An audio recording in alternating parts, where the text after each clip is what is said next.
Have you ever left a room full of people feeling like a ghost? You were there. You heard every word. You had something to say. But you didn't. Not because you didn't know what to say, but because something inside you told you not to. Maybe you thought it wasn't the right time. Maybe you didn't want to sound emotional. Maybe you just didn't want to stir the waters. And so you stayed silent. And in that moment, something subtle happened. No one noticed you. The room moved on without you. And somewhere deep inside, a part of you shrank. This isn't just about a single meeting, a single conversation, or a single person. This is a pattern. It repeats. Quietly. Daily. In relationships, workplaces, friendships, even family dinners. You sit at the table, but your voice doesn't make it to the surface. Your silence becomes your mask. And the world? It assumes you have nothing to say. But the truth is, you're screaming on the inside.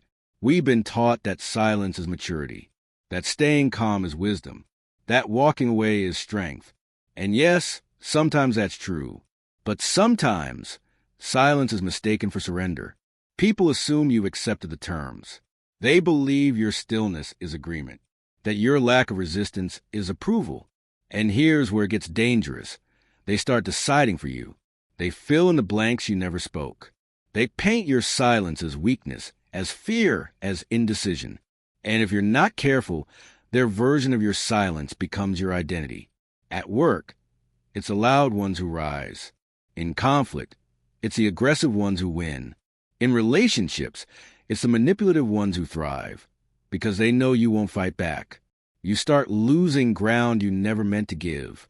Respect, opportunities, space, voice, all eroded by your unspoken words. And the most tragic part? They don't even notice what they've taken, because you never told them. You stayed quiet. They misunderstood your silence, and that misunderstanding cost you more than you realize.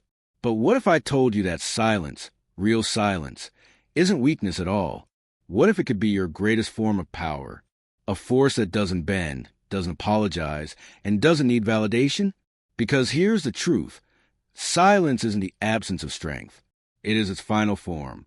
You just haven't learned how to wield it yet. And now, let's uncover how silence became a misunderstood surrender and how to reclaim it as your sharpest weapon. In today's world, silence doesn't just go unnoticed. It gets rewritten. It gets interpreted, reinterpreted, twisted into meanings you never intended. People don't ask why you're quiet. They assume they already know. In their minds, silence means guilt, submission, indecision, defeat. And before you can reclaim your intention, they've already constructed a version of you that suits their narrative. Picture a corporate boardroom. The pitch just ended. A heated debate breaks out. Two voices dominate, loud, fast, confident. You're in the room.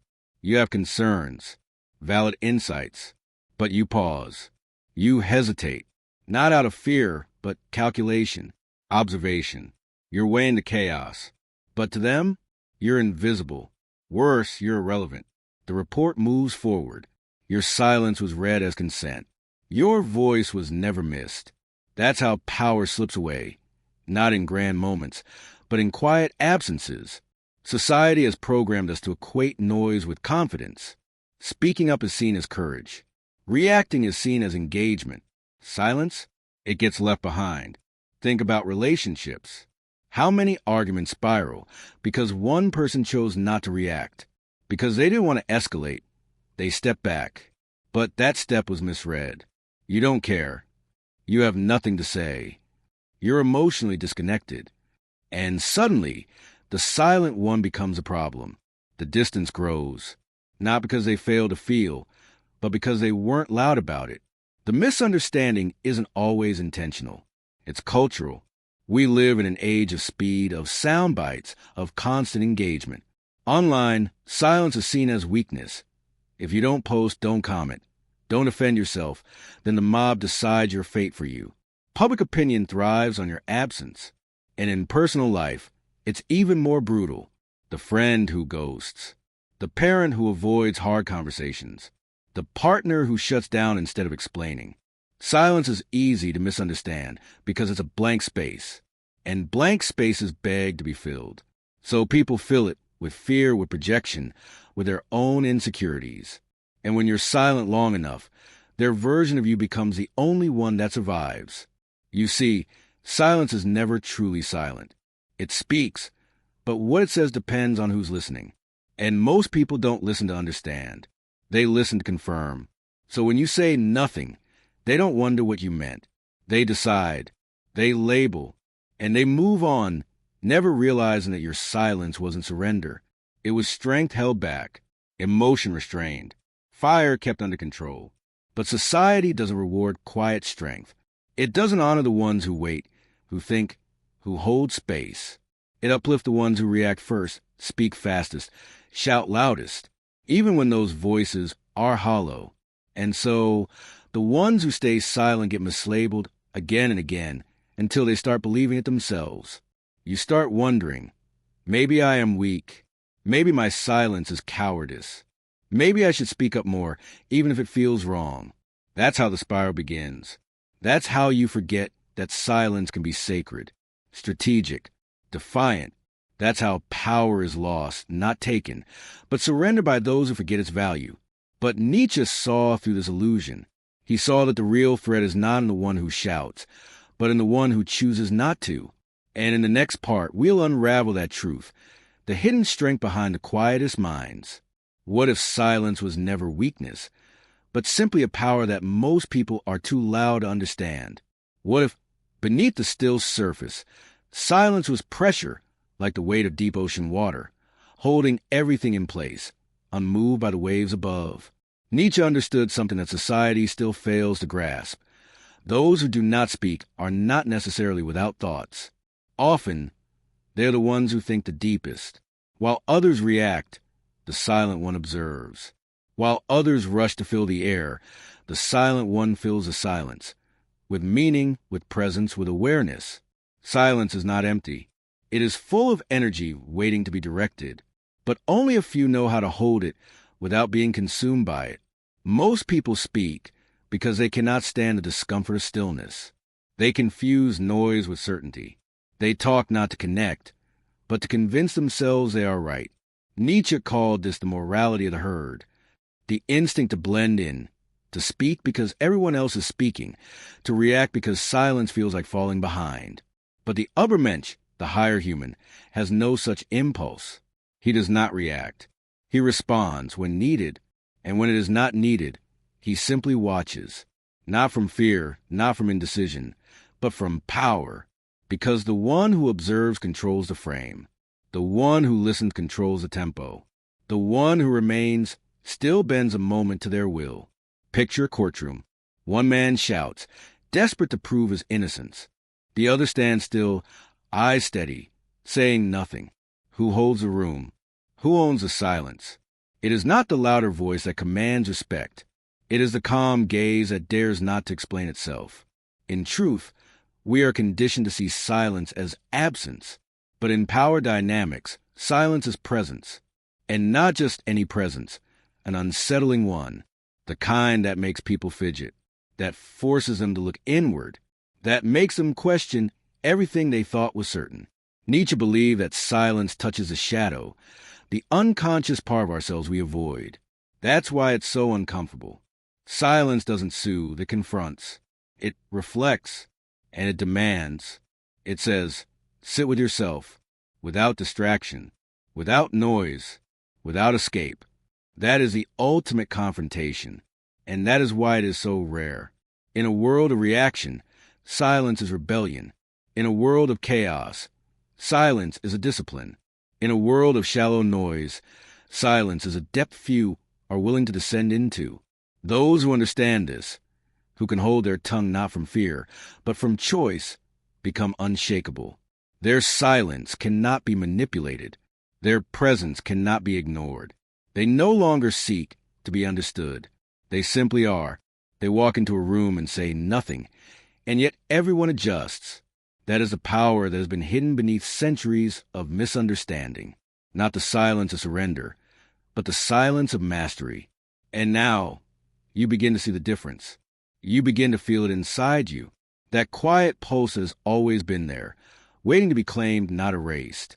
In the next part, We will explore how this power doesn't just protect you, it transforms others. We'll look inside the minds of those who misread you, and what happens when your silence confronts their noise. Silence does not just live inside you. It echoes inside others. The moment you choose not to respond, not to flinch, not to feed the fire with words, something happens. Not to you, but to them. Their voice, once loud and certain, starts to shake.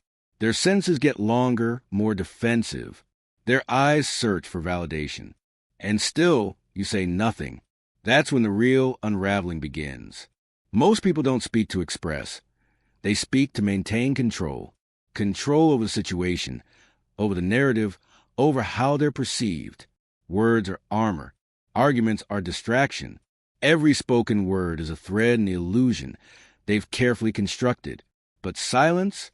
Silence is a scalpel. It cuts through all of it. Without a word, you force them to confront the one thing they work hardest to avoid, themselves. Psychology has long shown that in the absence of external response, people project. When you don't react, they start reacting to themselves. Are they judging me? Do they know I'm bluffing? Why aren't they responding?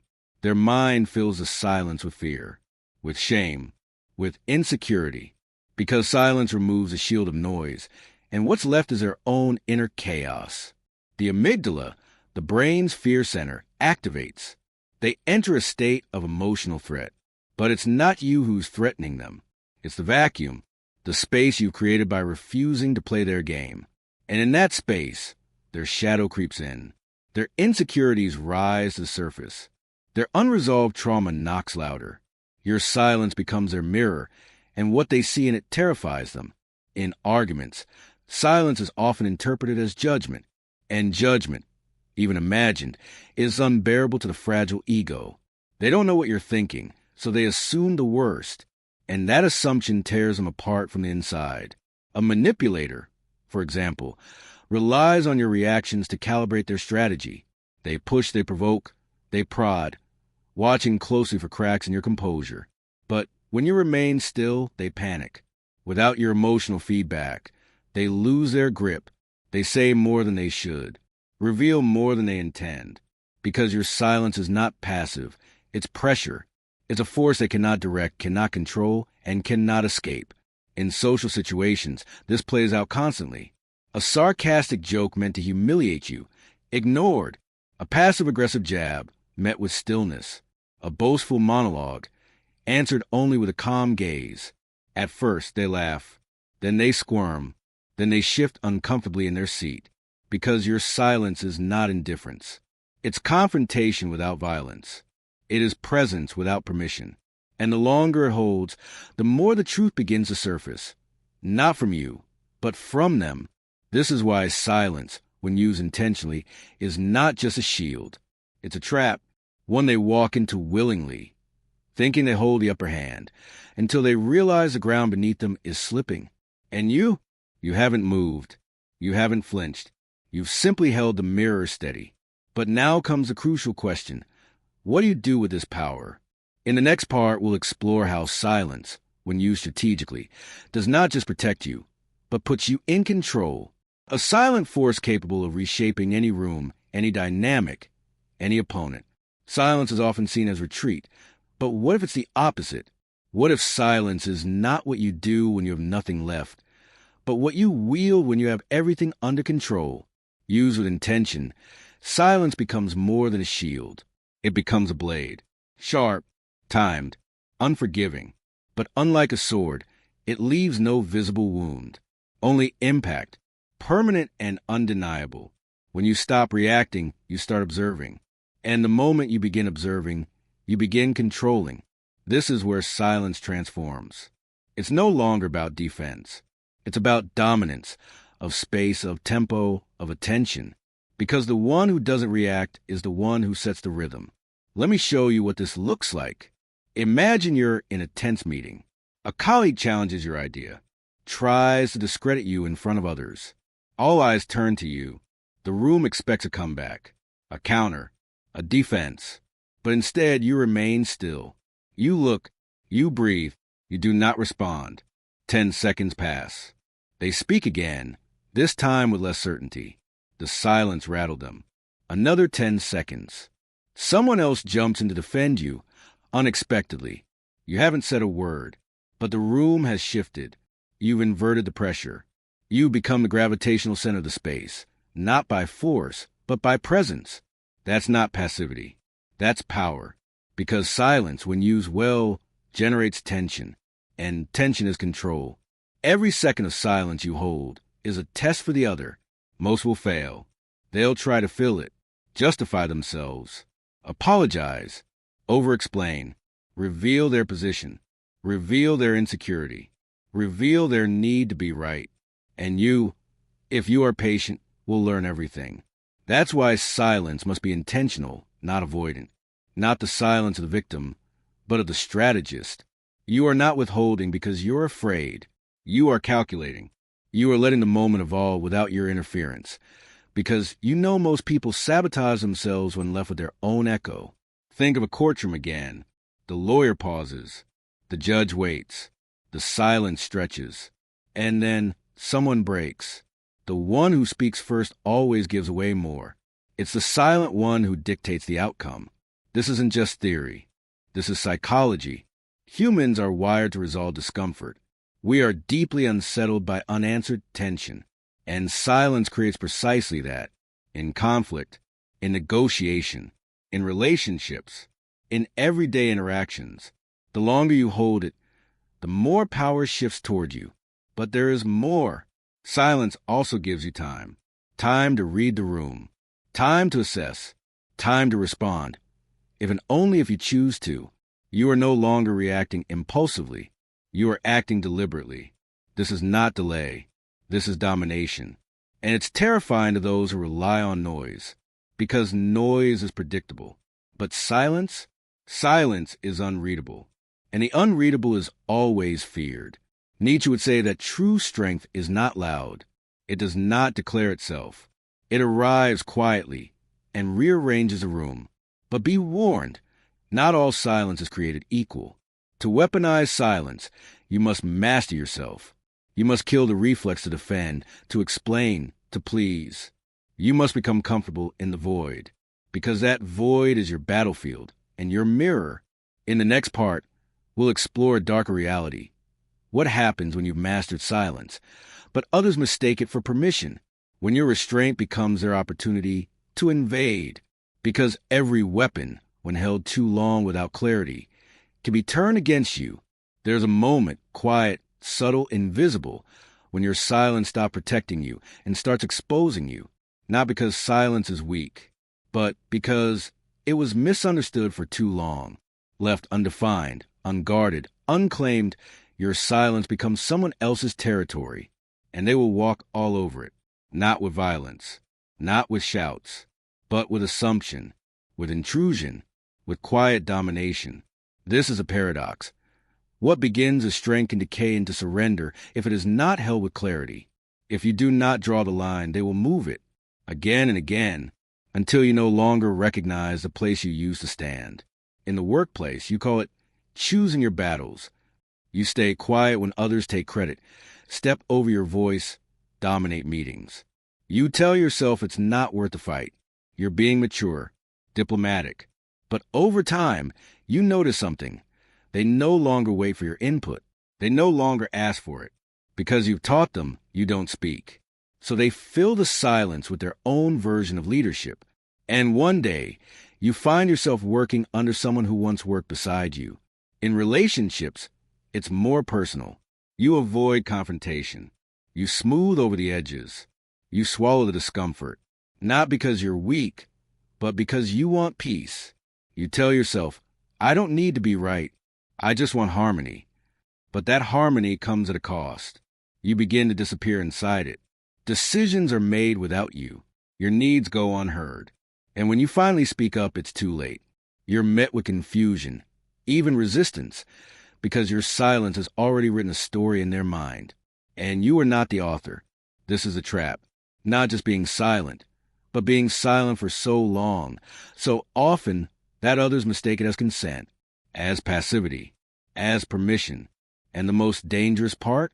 You start mistaking it, too. You start believing that being quiet is the price of being good, that not making waves is the path of virtue, that letting it go is strength. But Nietzsche saw through this illusion. He called it the morality of slaves, a code invented by the powerless to justify their lack of action, a belief system built on submission, disguised as virtue. Be nice. Be quiet. Don't disturb. Take the high road. These are the whispers of the chains. Chains that wrap around your voice, your choices, your space. Until one day you realize you've been complicit in your own erasure. Your silence didn't protect you. It enabled them, because you never taught them how to treat you. You just accepted how they did. And the worst part? They don't even know they crossed a line, because to them, there was never a line to begin with. You never drew it. This is not your fault, but it is your responsibility. The world will not ask if your silence is consent. It will treat it as such. That's why power must always be paired with clarity. Silence must never be confused with submission. And if it is your duty to break it, to speak, not because you've lost control, but because you've reclaimed it, because there's a silence that protects and a silence that poisons. One is grounded in presence. The other is rooted in fear. And if you don't know which one you're practicing, chances are it's the wrong one.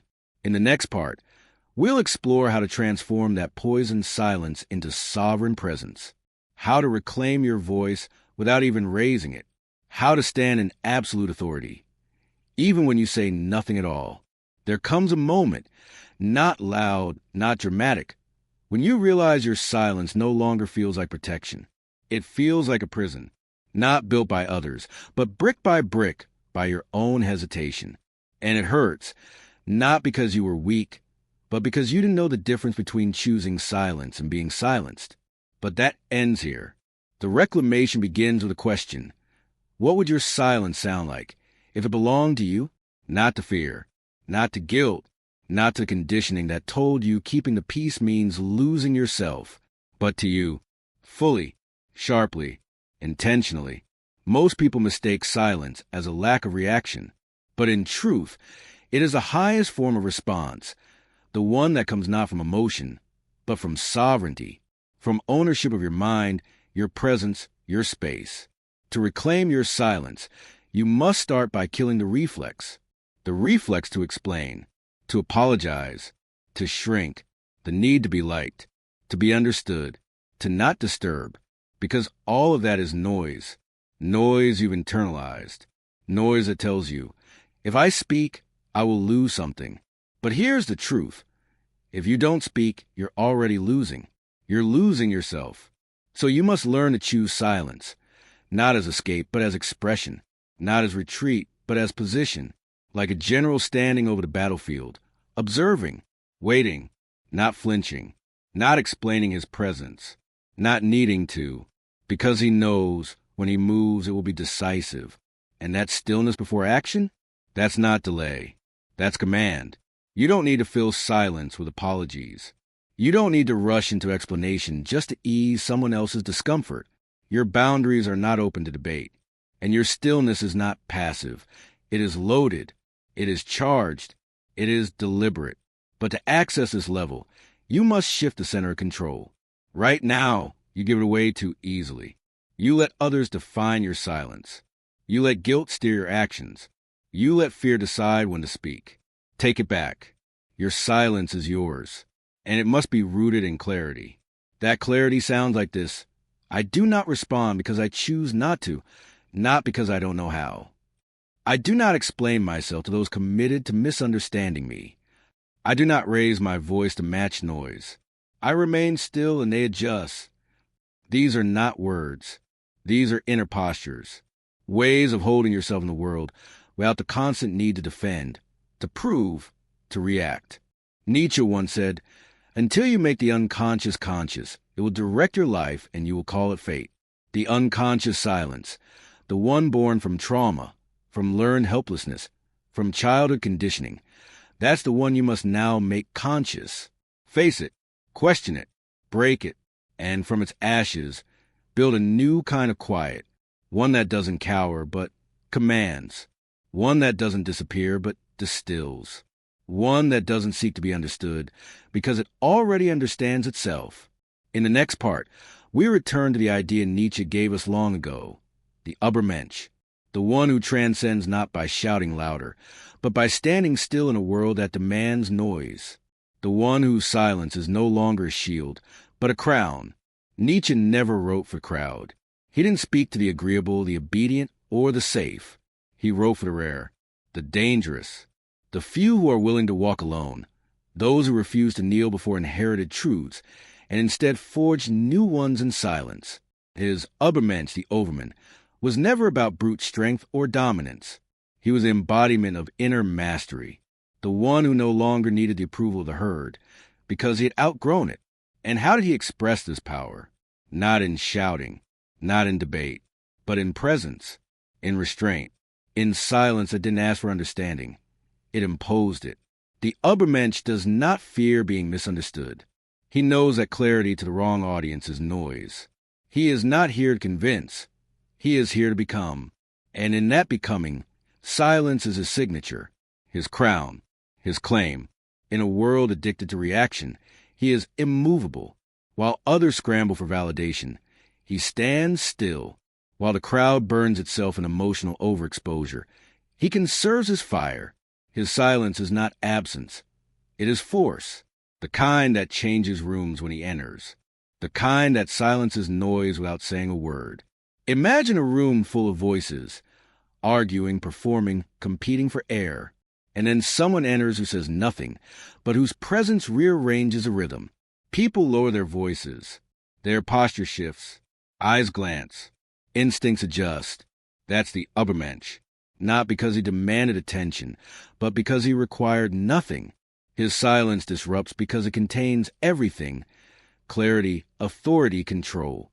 He does not react because he has already chosen his alignment. He does not explain because his truth does not rely on consensus. He does not seek dominance because he has already transcended the need for it. And here's what makes him so feared. He cannot be manipulated, not by guilt, not by shame, not by expectation, because he has made peace with solitude, because he does not need to belong to the world to move within it.